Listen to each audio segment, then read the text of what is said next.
Okay, on page 195 in the 5th edition of Ariba, or 191 in the 6th edition of Ariba, they give you two verbs. They give you the verbs dar and decir, and they also give you the indirect object pronouns on the same page. And what I'm going to do is I'm going to give you dar and decir in separate lectures, and then give you the indirect object pronouns in a separate lecture as well. Now, I want to explain to you why they chose the verb dar and the verb decir to give you with the indirect object pronouns. And that's because they are verbs that are more likely to take an indirect object pronoun. For example, when you give something, you usually give it to or for someone. And the indirect object is the thing to whom or for whom the main action occurs, by definition. So this is a verb that's more likely to have an indirect object. But let's talk about its conjugation. I have the verb dar, and it conjugates very similar to the verb to go in the present tense. The verb to go has V's here, and it's voy, vas, va, vamos, vais, van. This one, instead of a V, has D's all the way through. And so it's doy, das, da, damos, dais, dan. It's a regular AR verb, except for that Y in the yo form.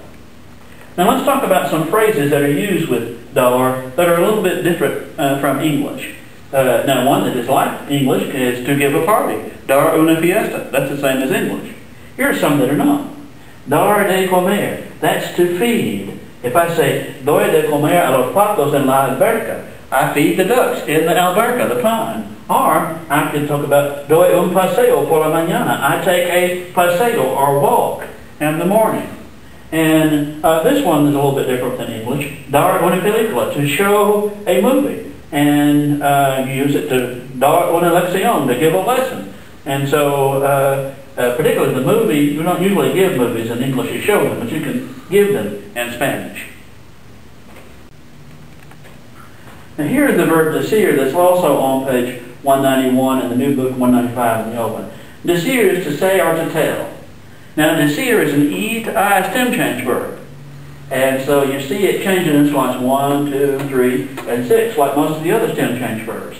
And very similar to the verb hacer in the present tense, it has hago instead of hago. This one with the same C that's followed by I in this case, chooses to have a G here instead of the hard C. So it's not dico, but digo. So it's an E to I stem change verb with a G in the yo form.